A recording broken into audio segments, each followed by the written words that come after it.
Seguimos con la serie, hermanos, El Jesús verdadero. Estamos en el libro de Mateo, capítulo 19. Vamos a estar seguros que estamos allí. Y en esta mañana yo quisiera compartir con ustedes un mensaje desde los versículos 16 al 30. Mateo 19, versículos 16 al 30, con un mensaje titulado El camino verdadero al cielo. El camino verdadero al cielo. ¿Sabe usted que hay algunas novelas que no son muy recomendables que uno vea ni que lea, verdad? Porque hoy en día ya las novelas tienen un montón de cosas que no edifican el espíritu. Que fulana de tal se fue con otra persona que no era su marido y por ahí sigue las historias y secretos y esto y chismes y todo lo demás. Pero hay una novela, hermanos, que yo sí les recomendaría que leyeran. No está en video ya. Hay producciones ya en video que han sacado esta novela, pero surge de un libro de hace muchos años, un escritor que se apellidaba Bunyan. Y este libro es titulado El progreso del peregrino. El progreso del peregrino es una historia donde el protagonista es un hombre que se llama Cristiano. Y este hombre llamado Cristiano, de repente es llamado por el Señor Jesús a caminar, a ir en búsqueda de esa ciudad celestial. Y él sale de su casa en camino buscando esa ciudad celestial y lo deja todo. Él quiso que su familia lo siguiera y su familia no quiso seguirlo. Entonces él, en búsqueda de esa ciudad celestial, deja a su familia, pero en el camino hacia esa ciudad celestial, él encuentra muchas cosas. Deja la ciudad donde vivía porque se avecinaba una destrucción grande sobre esa ciudad. Pero en el camino él emprende muchas adversidades. Encuentra peligros, encuentra tentaciones, encuentra placeres, encuentra dudas, se enfrenta a la desesperanza, se enfrenta a la tentación de la autoconfianza, se encuentra a la tentación de la terquedad en ese camino donde iba caminando. Y esta novela, esta historia de el progreso del peregrino es una historia que habla de nuestro caminar. Nosotros vamos caminando, somos peregrinos, dice la Biblia. No, aquí estamos. Algunos dirán, pues yo soy mexicano porque nació en México, yo soy de El Salvador porque nació en El Salvador. Otros dirán otro país, Guatemala, etcétera, etcétera, Colombia, porque nacieron en un lugar específico. Pero el que es cristiano, el que es un hijo de Dios, un discípulo de Jesús, aunque nació en algún lugar de este mundo, no somos de este mundo. Vamos caminando rumbo a una ciudad celestial. Y esa es la historia de Cristiano, este hombre, este protagonista del progreso del peregrino. Y en el camino como cristiano nos vamos a enfrentar a diferentes situaciones que nos van a hacer tratar de caer en tentación. Van a haber tentaciones que van a venir a nuestras vidas y es necesario que nosotros estemos parados firmemente para que nosotros podamos vencer las tentaciones que vienen. Como cristiano, hoy hay muchos que buscan salvación también, que andan en búsqueda de esa ciudad celestial. Muchas personas dicen, si usted le pregunta, ¿qué va a pasar contigo el día que tú fallezcas? Unos dicen, la mayoría dicen, no sé. Por lo menos la mayoría de los que yo les he hecho esa pregunta. Algunas personas dicen, pues yo espero que me vaya al cielo, porque no tienen una seguridad. ¿Qué va a pasar con ellos el día que ellos mueran, que cierren sus ojos por última vez aquí en esta tierra? Como cristiano hay muchos que buscan la salvación. Muchos siguen engañados por las cosas de este mundo que llevan a la destrucción. Y otros hemos encontrado el camino a la salvación. Y porque estemos en el camino de salvación no quiere decir que no vamos a tener tentaciones, ¿verdad? El enemigo es experto en ponernos trabas en nuestro caminar. Y hay veces que es el mundo. Y hay veces que es la propia carne. Porque esos son nuestros tres enemigos, hermanos. El diablo, el mundo y esa compañera que duerme con usted. Y no me refiero a su cónyuge, sino la carne con la que vivimos. Amén. Pero estamos en ese camino. Solo hay un camino que lleva al cielo. Por ahí dicen algunas personas, pero es que todos los caminos van a llevar a Dios. Y en cierta manera estamos de acuerdo, todos los caminos van a llevar a Dios. Todas las religiones van a llevar a Dios. Un día, todas las personas que vivieron en toda la historia se presentarán delante de un juez. El Dios santo, justo y temible. Pero no para que escuchen las palabras que digan bienvenidos al cielo, sino para que escuchen la sentencia de un Dios que dicte sentencia sobre ellos porque ellos no quisieron seguir a Jesús. El único camino para la salvación es Jesús. Solo hay un camino que lleva al cielo. Hoy veremos cómo comprobar, hermanos, si nosotros vamos al cielo, si nosotros vamos caminando por ese camino. Entonces, por eso el título de esta mañana, el camino verdadero al cielo. El versículo 16 al 20, vamos a ver el primer punto y lo titulé, se busca camino a la vida eterna. Léalo conmigo, 16 al 22 de Mateo 19, dice, sucedió que un joven se acercó a Jesús y le preguntó, un joven, Maestro, ¿qué es lo bueno que debo hacer para obtener la vida eterna? ¿Por qué me preguntas sobre lo que es bueno?, respondió Jesús. Solamente hay uno que es bueno. Si quieres entrar en la vida, obedece los mandamientos. ¿Cuáles?, preguntó el joven. Contestó Jesús, no mates, no cometas adulterio, no robes, no presentes falso testimonio, honra a tu padre y a tu madre y ama a tu prójimo como a ti mismo. Todos estos los he cumplido, dijo el joven. ¿Qué más me falta? Jesús respondió, si quieres ser perfecto, anda. Vende lo que tienes y dáselo a los pobres y tendrás tesoro en el cielo. Luego ven y sígueme. Cuando el joven oyó esto, se fue triste porque tenía muchas riquezas. Un joven rico que buscaba la vida eterna vino a Jesús porque tenía una pregunta y este joven reconoce que en Jesús podía encontrar la respuesta. Vino a Jesús. No es suficiente venir a Jesús, ¿verdad? Es necesario que lo sigamos y que lo obedezcamos. Pero este joven vino a él y le dice, Maestro. Marcos dice que le dijo, Maestro bueno.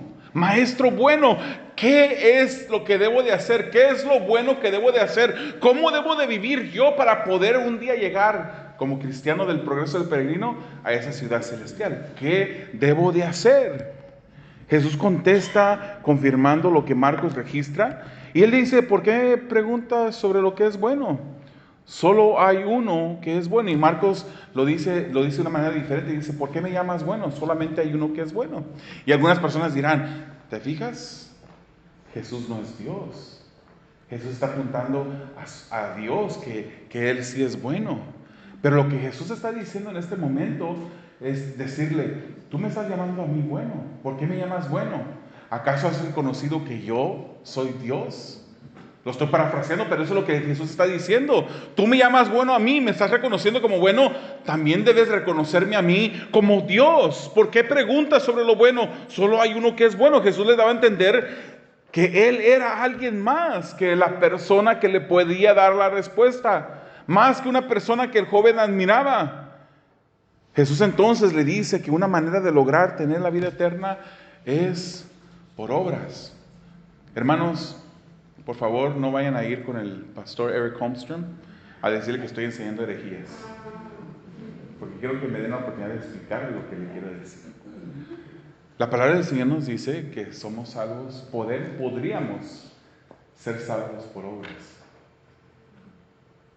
Pero del modo que podríamos ser salvos por obras sería que guardáramos perfectamente la ley, que guardáramos los mandamientos perfectamente.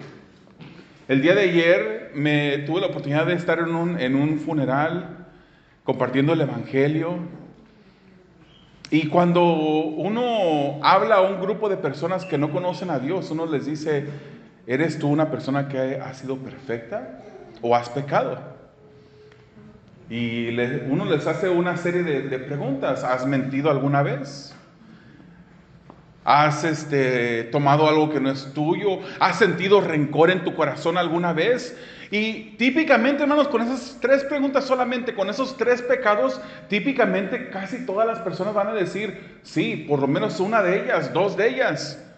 Y hay muchos más pecados, pero con esos 3 que uno diga, típicamente cada una de las personas van a reconocer que cometieron alguno de esos pecados. Entonces, como han cometido sus pecados, no hemos podido guardar la ley de Dios a la perfección. Pero si hubiera una persona en este mundo que guardara la ley de Dios a la perfección, no ocuparía a Jesús.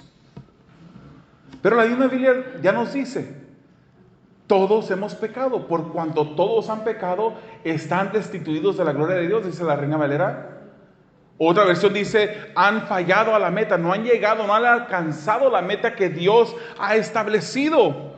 Todos hemos fallado al Señor, pero la vida eterna se puede lograr guardando la ley de Dios perfectamente. Entonces Jesús lo apunta a la ley y le menciona algunos mandamientos. Dice, no asesines, no mates, no cometas adulterio, no robes, no mientas, honra a tu padre y a tu madre, y también ama a tu prójimo. Y el joven dice, ay, me lo imagino como que empezaba a tomar nota, ¿verdad? Ok, sí, eso lo he hecho.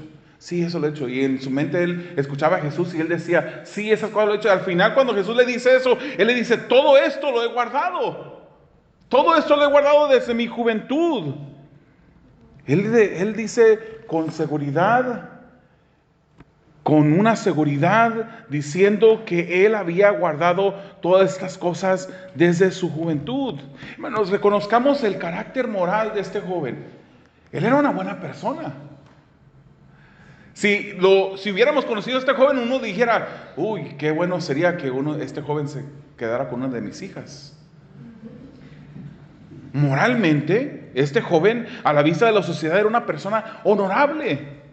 Posiblemente la mejor persona que usted conociera, si usted conociera a este joven. Hermanos, pero la buena moralidad nunca ha salvado a nadie. El problema que tenemos nosotros los humanos es que nos comparamos con otras personas. Llegamos a casa y volteamos a mano derecha y a mano izquierda. Conocemos a nuestros vecinos que ya llevamos años de conocerlo y nos comparamos con ellos y decimos, yo no digo las groserías que dice ese vecino.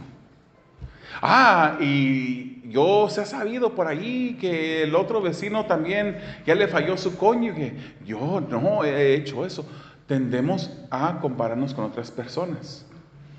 Pero con la persona que nos debemos de comparar es con Jesús. Cuando nos comparamos con Jesús, quedamos faltos.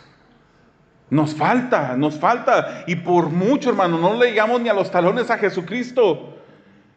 Entonces Jesús, cuando este joven le dice, todas estas cosas las he guardado, Jesús entonces le dice, si quieres ser perfecto. O sea, también Jesús estaba reconociendo que este joven casi era perfecto.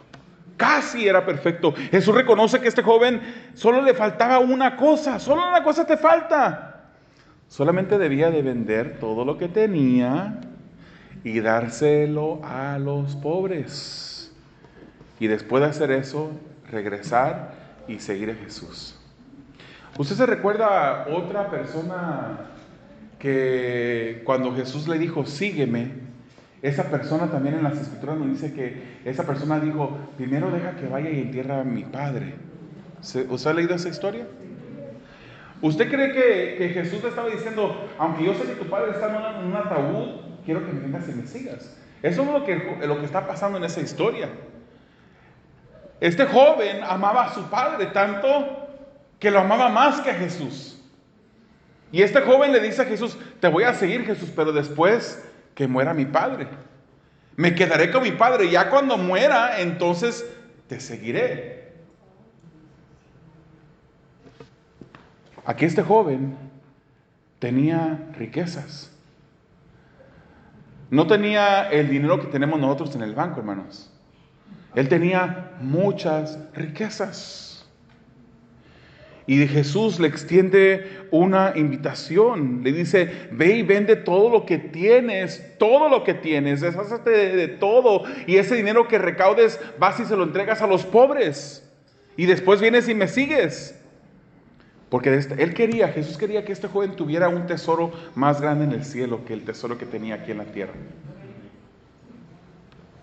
De esta manera tendría ese tesoro. Y esta fue una invitación a una fe genuina, que lo siguiera, una fe que se demuestra amando al prójimo de una manera sacrificial y entregada por el nombre de Jesús.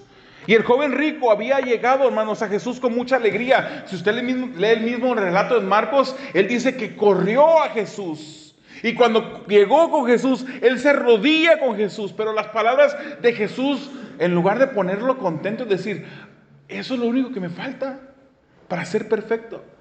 Ok, espérame Jesús, ahorita vengo, voy a vender y ahorita me regreso. No, las palabras de Jesús lo afligieron, lo entristecieron. Y dice la Biblia que se entristeció porque poseía mucho. Vender todo, regalar todo lo que tenía, dejarlo todo por seguir a Jesús era demasiado para él, porque amaba más sus posiciones y la posición que sus riquezas le habían dado que amar a Jesús. Y eso se llama idolatría. Eso se llama idolatría. El hombre que pensaba haber guardado los mandamientos, que pensaba, yo soy mejor que mi vecino, yo soy mejor que todas las personas que yo conozco. Es recordado este mismo hombre por Jesús que debía guardar el mandamiento principal y también el segundo. ¿Se recuerda que en las Escrituras nos dice que en eso se resumen los mandamientos? Amar a Dios y a tu prójimo como a ti mismo. El joven amaba más su posición que su prójimo. Este joven era moralmente un ejemplo y solamente le faltaba hacer algo para ser perfecto, pero la Biblia es clara, hermanos, cuando nos ascribe culpabilidad. Todos hemos pecado, absolutamente todos. No hubo ningún hombre en esta tierra que ha caminado. Y cuando digo hombre, hermanas, ustedes no se escapan. Hablo en términos generales. No hay ningún hombre ni ninguna mujer en esta tierra que haya guardado a la perfección su caminar obedeciendo la ley. Ninguno. Este joven había quebrantado solamente uno de los mandamientos y era culpable. Santiago 2:10 nos dice, porque el que cumple toda la ley, pero falla en un solo punto, ya es culpable de haberla quebrantado toda. Fíjese lo que Dios hizo, hermanos. Él no demanda perfección en nosotros. Y la ley, dice la Biblia que es buena. La ley fue dada y es buena. Pero la misma ley fue el ayo, fue la nodriza, fue la babysitter, que por un tiempo nos cuidó para llevarnos a Jesús. La ley nos demostró a cada uno de nosotros que era imposible que nosotros guardáramos la ley de Dios. Y cuando es imposible guardar la ley, uno reconoce y se rinde a Dios y dice, Señor, reconozco que por mi cuenta yo no me puedo salvar. Ese era el propósito de la ley. Y él debía amar a Dios sobre todo. Solo le faltaba cumplir aquello que resume toda la ley, amar a Dios por sobre todo y al prójimo. Mateo 22:37-40, ama al Señor tu Dios con todo tu corazón, con toda tu alma y con toda tu mente, respondió Jesús. Ese es el primero y el más importante de los mandamientos. El segundo se parece a este, ama a tu prójimo como a ti mismo. De estos dos mandamientos dependen toda la ley y los profetas. ¿Qué está diciendo Jesús?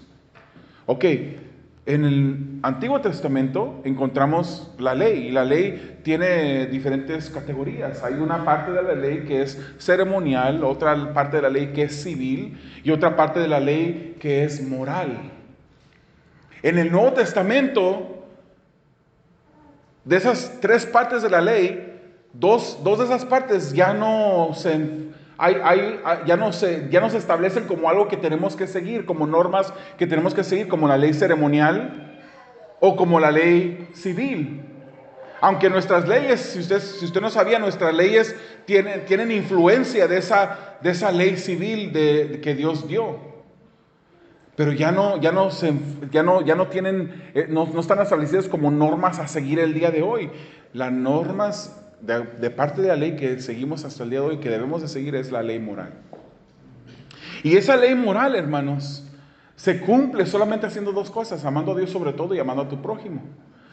Los 10 mandamientos dicen, y aprovecho para decir que de los 10 mandamientos, 9 de los 10 mandamientos son confirmados o son reestablecidos en el Nuevo Testamento. Usted busca en el Nuevo Testamento y usted va a mirar que 9 de esos 10 mandamientos vuelven a decirse, vuelven a confirmarse, vuelven a motivarnos a que sigamos esos mandamientos. Solamente uno, que es el mandamiento número 4, de guardar el reposo. Ya el Nuevo Testamento nos dice que Jesús es nuestro reposo. El Nuevo Testamento nos dice que nadie nos juzgue por días festivos. Ahora guardamos, nosotros nos reunimos el domingo, hermanos, porque seguimos el ejemplo que nos dejó la iglesia primitiva. Se reunían el primer día de la semana. Pero eso no quiere decir que si nos reuniéramos los viernes estaríamos en pecado. Todos los días debemos de honrar a nuestro Dios. Amén. Entonces, cuando uno guarda esas dos cosas, amar a Dios sobre todo y al prójimo, uno cumple con toda la ley. Cuando tú amas a tu prójimo, no vas a robar. Cuando tú amas a tu prójimo, no vas a desear lo que es de tu prójimo. Cuando tú amas a tu prójimo, tú vas a respetarlo, no vas a levantarle falsos, no vas a decir mentiras. Por eso es que la ley se cumple o se resume con estos dos mandamientos. Jesús le dijo al joven rico que fuera y amara a sus prójimos y que luego regresara y le siguiera, pero no pudo hacer el segundo mandamiento, menos iba a poder hacer el primero. Hermanos, primera de Juan 4, 19 al 21 dice de esta manera: nosotros amamos porque Él nos amó primero. Si alguien afirma, yo amo a Dios, pero odia a su hermano, ay, se me hace fuerte la palabra, pero es la palabra, hermanos, es un mentiroso. Pues el que no ama a su hermano, a quien ha visto, no puede amar a Dios a quien no ha visto. Y Él nos ha dado este mandamiento: el que ama a Dios, ame también a su hermano. Esto es lo que Jesús quería que el joven hiciera. Un joven que era casi perfecto, pero al final estaba tan perdido como el peor de los pecadores que caminó por esta tierra. El camino verdadero al cielo no está compuesto de obras humanas, sino en la obra de Jesucristo en la cruz del Calvario. No somos salvos por obras, somos salvos por fe. Así lo dice Efesios capítulo 2, versículos 8 y 9. Pero esa fe salvadora se demuestra por el fruto, por las obras. ¿Qué vas a hacer el día que Dios llegue a tu árbol y busque fruto y no la hay? ¿Tú qué piensas que por venir a la iglesia, por estar 20 años dentro de una iglesia, de repente descubras que en tu higuera no había fruto? ¿Se recuerda Jesús que dice después de la entrada triunfal, salió de Betania y se acercó a una higuera que de lejos estaba frondosa, tenía muchas hojas? Y cuando una higuera tiene muchas hojas es una buena señal, porque es indicativo de que allí hay fruto. Y aunque no era tiempo de higos, sí era tiempo de otro fruto que la higuera da, que se llaman brevas. La higuera da dos tipos de fruto. Se parecen, pero tienen diferentes colores, diferentes sabor, diferentes tamaños, diferentes shapes, ¿cómo se dice? Formas. Entonces Jesús miró esa higuera de lejos y dijo, tenía hambre y quiso, pero cuando llegó la examinó y no tenía fruto. El libro de Mateo capítulo 3 nos dice que Juan el Bautista, predicando el evangelio, decía: he aquí el hacha está puesta al tronco de los árboles, y todo árbol que no lleve buen fruto será cortado y echado al fuego. Y fíjense, hermanos, les voy a decir algo que a lo mejor muchos de ustedes no han escuchado. Es un mensaje evangelístico de Juan el Bautista, de que se arrepientan. Él dice, yo he venido para bautizarles para el arrepentimiento, pero el que viene detrás de mí, Él los bautizará con Espíritu Santo y fuego. Y cuando uno dice Espíritu Santo y fuego, uno dice, Señor, bautízame con Espíritu Santo y fuego. Tengan cuidado de lo que está pidiendo. Porque muchas personas, y hoy en día en las iglesias se enseña mal en algunas iglesias se enseña mal esto. Porque cuando dice Espíritu Santo y fuego, uno dice, Hechos capítulo 2. En el día de Pentecostés aparecieron lenguas como de fuego sobre los que estaban ahí presentes, y vino y hablaron en lenguas, vino el Espíritu Santo sobre ellos, y uno dice, ese es el fuego. Entonces uno dice, pídale al Señor que lo bautice con Espíritu Santo y fuego. No, hermanos, el hacha está en el tronco del árbol listo para cortar todo árbol que no lleve buen fruto. Yo los bautizo, dice Juan el Bautista, con agua para arrepentimiento, pero el que viene tras de mí, Él los bautizará con Espíritu Santo y fuego. Unos serán bautizados con Espíritu Santo, otros serán bautizados con fuego. Es ira de Dios, es juicio de Dios. Los que somos hijos de Dios somos bautizados con el Espíritu Santo. Aunque no haya hablado en lenguas, hermano. La Biblia nos dice que hemos sido sellados con su Santo Espíritu, de acuerdo a Efesios el libro de Efesios. Somos bautizados, somos sellados con su Santo Espíritu, porque somos sus hijos. No crea por ahí unas enseñanzas que dicen que tienes que hablar en lenguas para ser salvo. Equivocado. Pablo mismo lo dice en 1 Corintios capítulo 14. No todos hablan en lenguas, dice. El que no lleva buen fruto será cortado y echado al fuego. Será bautizado con fuego. ¿Llevas fruto? Tus obras reflejan que ha habido una fe genuina, porque la fe es lo único que salva. ¿Hay fruto en tu vida? Veamos los versículos 23 al 24. El camino de obras es camino de muerte. ¿Usted ha escuchado ese término dead end? Dead end. No hay una buena traducción, no se traduce bien al español, pero dead end es un rótulo. Usted puede ver un rótulo que diga dead end en una calle que está sin salida. Una calle que termina en ningún lado, que si estás buscando una dirección que no está en esa calle, tú vas a terminar en un lugar donde no es, porque ahí se termina la calle. Dead end, dead es muerto, un final muerto. El camino de obras es camino muerto, dice el versículo 23 y 24. Les aseguro, comentó Jesús a sus discípulos, que es difícil para un rico entrar en el reino de los cielos. ¿Cuántos quieren ser ricos? ¿Cuántos quieren ganarse la lotería? De hecho, dice, le resulta más fácil a un camello pasar por el ojo de una aguja que un rico entrar en el reino de Dios. Es más fácil. Y aquí está hablando de un camello, un animal camello. Dirigiéndose a sus discípulos, Jesús contempla, oye, qué difícil es para un rico entrar en el reino de los cielos. 1 Timoteo 6:10 dice, porque la raíz de todos los males es el amor al dinero. El dinero no es malo, hermanos. Porque yo podría decirles, vamos a predicar que el dinero es malo, hermanos, sáquense todo el dinero que traigan, tráiganlo aquí para... No, el dinero no es malo.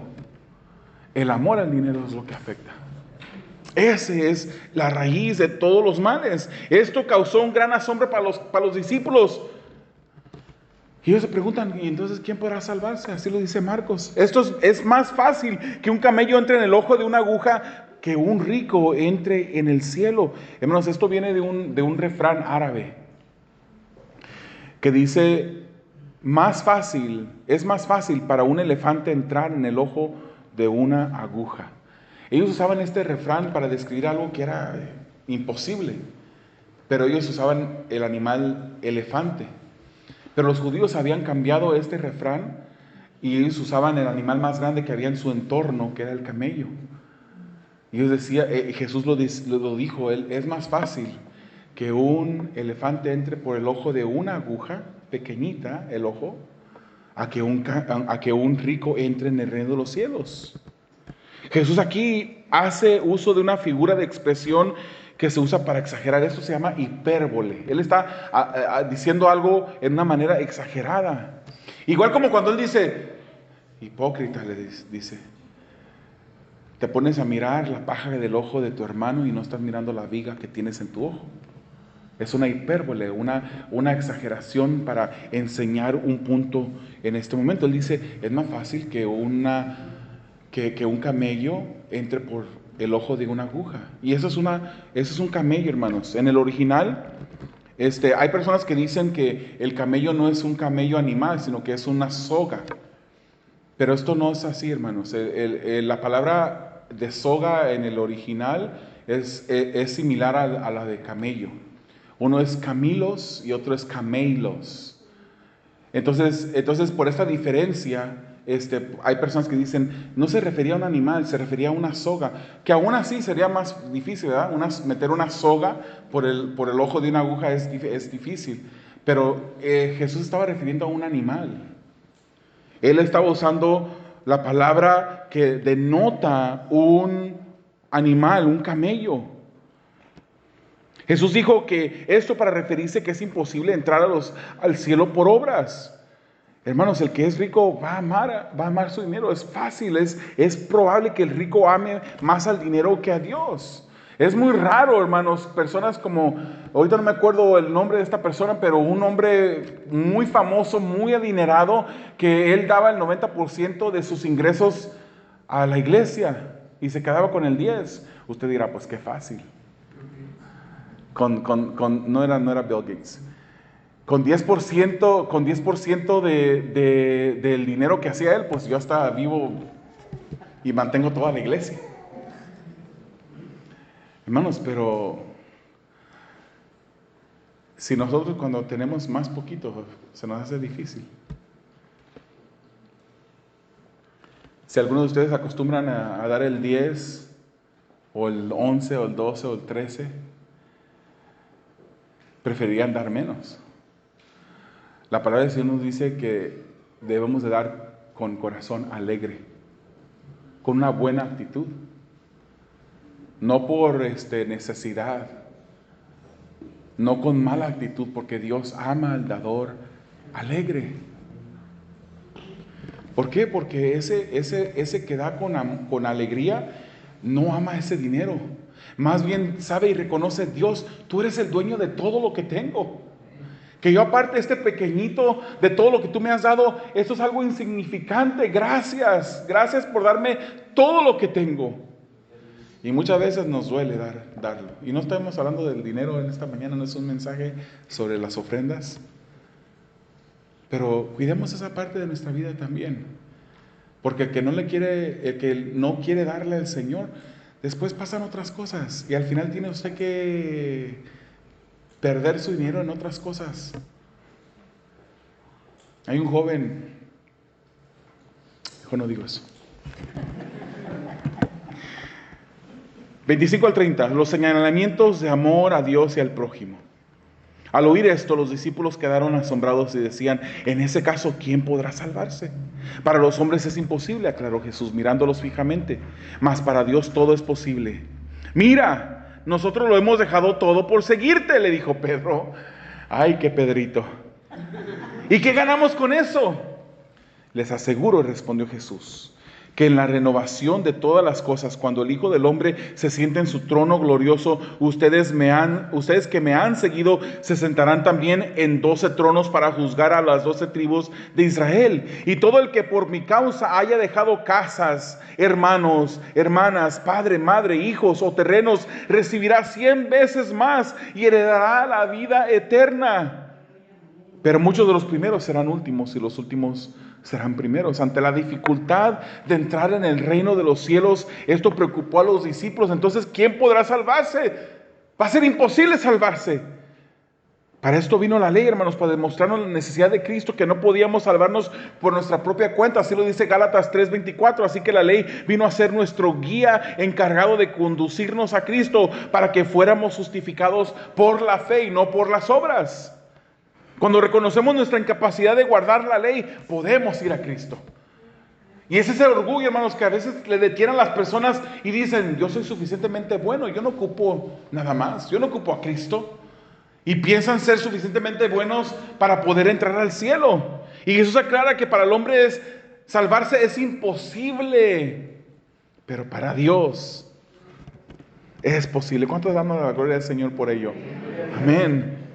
Pedro, hermanos, no perdió la oportunidad y él dice, Señor, pero nosotros lo hemos dejado todo, ¿qué vamos a recibir? ¿Algunos de ustedes conocen ¿Qué va a ser lo que vamos a recibir a cambio, Señor? Yo no conocía esta señal hasta que empecé a platicar con hermanos del DF.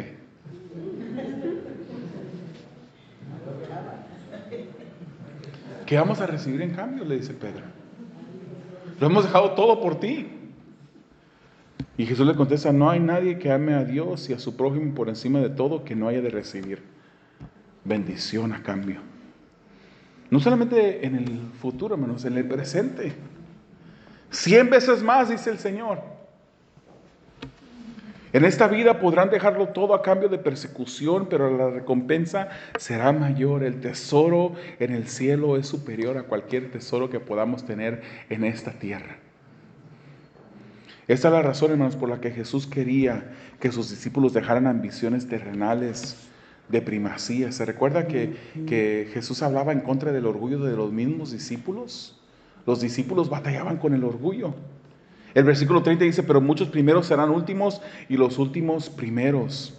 Hermanos, en el ámbito espiritual, y creo que lo dije la semana pasada, el más grande, el que quiere ser el primero es el que sirve a su prójimo. La salvación no se logra por obras, sino que se demuestra que ya uno es salvo amando a Dios y amando al prójimo. El camino a la vida eterna es confirmado por el camino del amor por Dios y el prójimo. Es necesario amar a Dios, hermanos, por sobre todas las cosas. ¿Más que mis hijos? Sí, más que tus hijos. ¿Más que tu esposa o tu esposo? Sí, más que tu esposo. ¿Más que todas sus posesiones que tienes? Sí, más. Sobre todas las cosas debemos de amar a Dios. Y amar a nuestro prójimo como a nosotros mismos.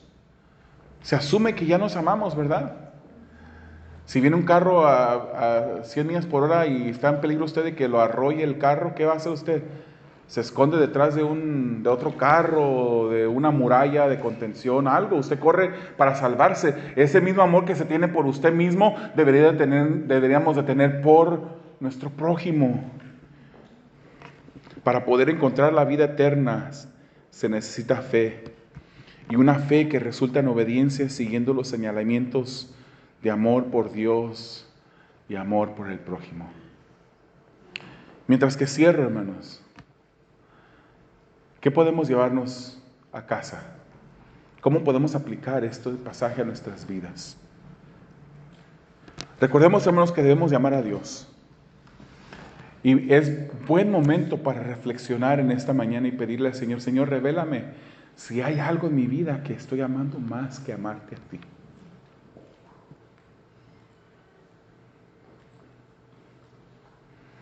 No confiemos en nuestras obras como un medio de salvación. No confiemos en nuestra moralidad, porque ni obras ni salvación, ni moralidad jamás ha salvado a nadie. Es imposible ser salvos por nuestra moralidad o por las obras. Ejercitemos las pruebas de salvación genuina, demostrando el amor a Dios y al prójimo, hermanos. Amar a cosas en lugar de Dios es idolatría. Y 1 Corintios capítulo 6 versículos 9 al 10 dice, ¿no saben que los injustos no heredarán el reino de Dios? No se dejen engañar, ni los inmorales sexuales, ni los idólatras, ni los adúlteros, ni los sodomitas, ni los homosexuales, ni los ladrones, ni los ávaros, ni los borrachos, ni los calumniadores, ni los estafadores heredarán el reino de Dios. Y si usted dice, ay, ya me libré, porque no soy ninguno de esos, ¿de verdad? Simplemente mirando el pecado de idolatría, hermanos. ¿De verdad? Hemos ¿Estamos amando a Dios más que todo lo demás? ¿Amamos a Dios más que nuestra propia vida? ¿Por qué no cerramos nuestros ojos, inclinamos nuestro rostro y reflexionamos en estas palabras un momento? Señor, ¿qué hay en nosotros que estamos amando más que amarte a ti? Deje que el Espíritu de Dios en este momento escudriñe su vida. Deje que el Espíritu de Dios se acerque a su vida, una higuera que está frondosa, que por fuera parece saludable, pero déjele que el Espíritu del Señor examine su corazón para ver si hay frutos dentro. Si tú no eres un hijo de Dios, si tú no conoces a Dios, estas palabras son para ti. Dios es un Dios que es justo, que es santo y que castiga al pecador. Y todo aquel que no haya venido en fe, arrepintiéndose de sus pecados delante de Dios, en fe en su Hijo Jesucristo, la palabra del Señor nos dice que vas en el camino de la destrucción. Pero es muy fácil cambiar de curso en esta tarde. Solo necesitas poner tu fe en Jesús. Ahí donde estás, en tu corazón, dile al Señor, Dios, ten misericordia de mí. Dile, Señor, reconozco que soy pecador. Me arrepiento delante de ti. Yo necesito tu salvación, esa salvación que solamente tú puedes ofrecer. Porque reconozco que por obras propias, por esfuerzo propio, esfuerzo humano, no podré ser salvo. Necesito que me salves. Si tú vienes en fe a Jesús, si vienes a Jesús en fe en este momento, Él te salvará. Porque su palabra nos dice que todo al que Él viene, o todo el que viene a Él no le echa fuera.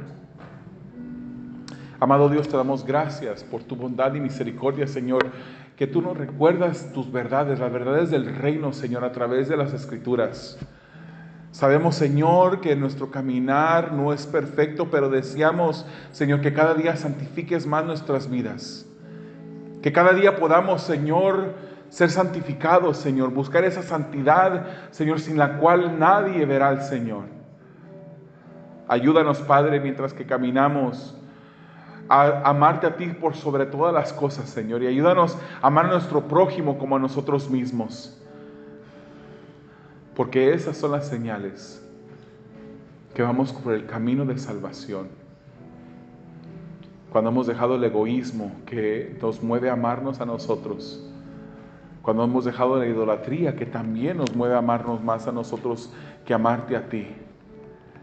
Oh Dios, sé tú nuestra ayuda, nuestra fortaleza. En tu nombre lo pedimos, Señor, y para tu gloria. En el nombre de Jesús.